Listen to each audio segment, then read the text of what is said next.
حضرت فضیل بن ایاز بہت بڑے بزرگ گزرے. جوانی کا زمانہ تھا تو ایک خاتون سے آشنائی ہو گئی، محبت کا ربط قائم ہو گیا. تو ظاہرہ جوانی مستانی ہوتی ہے اور جنون کا ایک شعبہ کہا گیا ہے جوانی کو، اور پھر دل میں اس طرح کے رجحان پیدا ہو جائیں تو پھر وہ جنون کئی گنا بڑھ جاتا ہے. تو اس کے ساتھ وقت طے کیا اور اس کے ملنے کے لیے بے تابی کے ساتھ ان گھڑیوں کا، ان لمحوں کا انتظار کرنے لگے. خیر جب وہ وقت آیا تو اس کے گھر کی طرف چلے اور اس کے گھر کی دیوار پھلانگنے لگے تھے کہ ساتھ والے مکان سے کسی قاری قرآن کی تلاوت کی آواز کانوں میں پڑی. اور وہ پڑھ کیا رہا تھا، الم یان للذین آمنوا ان تخشع قلوبهم لذکر اللہ وما نزل من الحق. کیا اہل ایمان پہ وہ وقت نہیں آیا کہ ان کے دل اللہ کے ذکر اور اللہ کی یاد، اس کی محبت میں تڑپ اٹھیں اور وہ خوف خدا میں مبتلا ہو، اور جو نازل ہوا قرآن، اس قرآن کی محبت میں اس کے دل میں خشیت پیدا ہو. بس یہ کانوں میں پڑنے کی دیر تھی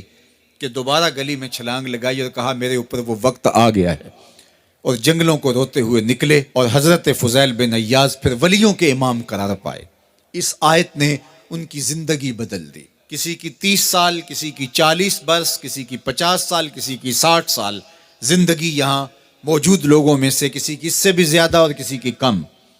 اس آیت کریمہ کو ذرا اپنے اوپر وارد کریں تو اللہ ہمیں نصیب کر دے کہ ہمارے دل تیرے خوف سے کانپ اٹھے اور تیری خشیت سے ہمارے دل لرز اٹھیں، اور قرآن کے ساتھ ہمارا ربط مضبوط اور مستحکم ہو جائے، اور ہم یہ اقرار کرتے ہوئے تیرے حضور حاضر ہو جائیں، مالک وہ وقت آ گیا ہے کہ ہمارے دل تیری یاد سے، تیری محبت سے، تیرے پیار سے مالا مال ہو گئے، اور اپنی باقی زندگی ہم تیرے پیار میں، تیری محبت میں اور تیری یاد میں بسر کریں گے. حدیث پاک میں آتا ہے کہ اگر کوئی شخص اللہ کے خوف سے رویا اور اللہ کے خوف سے رونے کی وجہ سے اس کی پلکوں کے بالوں میں سے ایک بال کی جڑ گیلی ہو گئی تو قیامت کے دن وہ بال کھڑا ہو جائے گا، اللہ یا تو مجھے نکال لے یا اسے جنت عطا فرما دے. تو اللہ جل شانہ اس بال کو تو آنکھ سے نہیں نوچے گا، بلکہ اس شخص کو اللہ جنت عطا فرما دے گا. اللہ اکبر. گناہ گار کی آنکھ کا پانی اللہ کے غصے کی آگ کو ٹھنڈا کر دیتا ہے. اس لیے ہمیں رونے کا کہا گیا، فَلْيَضْحَكُوا قَلِيلًا وَلْيَبْكُوا كَثِيرًا. اللہ اکبر. ارشاد فرمایا کہ تھوڑا ہنسا کرو، زیادہ رویا کرو. صحابہ کو ہنستے ہوئے دیکھا تو آقا کریم علیہ السلام نے فرمایا کہ تمہارے تک اللہ کی امان نہیں پہنچی اور تم ہنس رہے ہو. عرض کی حضور اس کا کفارہ؟ تو فرمایا اس کا کفارہ یہ ہے کہ جتنا ہنسے ہو اتنا ہی تمہیں رونا پڑے گا. میں اور آپ ذرا اپنی زندگی پر غور و تدبر کریں. ہماری زندگی میں ہنسنا زیادہ ہے یا رونا زیادہ ہے؟ سویر سے لے کر شام تک کہے زیادہ ہیں، ٹھٹھے زیادہ ہیں، مذاق زیادہ ہیں، لطیفے زیادہ ہیں، یا عبرتیں زیادہ ہیں؟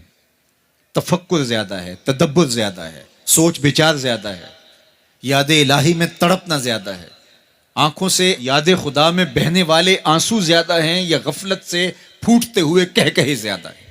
مجھے اور آپ کو اپنی زندگی کا ضرور محاسبہ کرنا چاہیے. ٹھٹھوں سے، مذاق سے ہماری مجلسیں بھرپور ہوتی ہیں. ہم دن میں جتنا ہنستے ہیں کیا اس کا 10واں حصہ بھی ہم تنہائی میں بیٹھ کے اللہ کی یاد میں روتے ہیں؟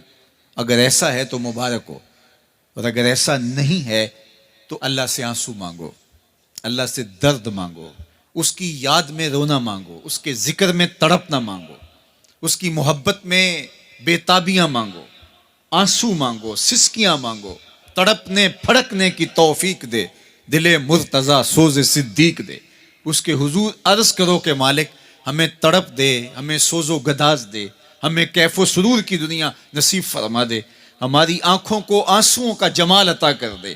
اور اگر ہماری آنکھوں میں آنسو نہیں ہیں، ہمارے پاس کہے ہیں، کہتے ہیں جو ہنستا ہوا گناہ کرے گا وہ روتا ہوا جہنم میں جائے گا، اور جس نے یہاں دکھ سہے، تکلیفیں سہی، آلام سہے، اس کے بدلے میں اللہ تعالیٰ اس کو وہاں راحتیں عطا فرمائے گا. فرمایا کہ مومن کے پاؤں میں کانٹا بھی چبھے تو اللہ جل شانہ اس کا صلہ بھی اس کو قیامت کے دن عطا فرمائے گا.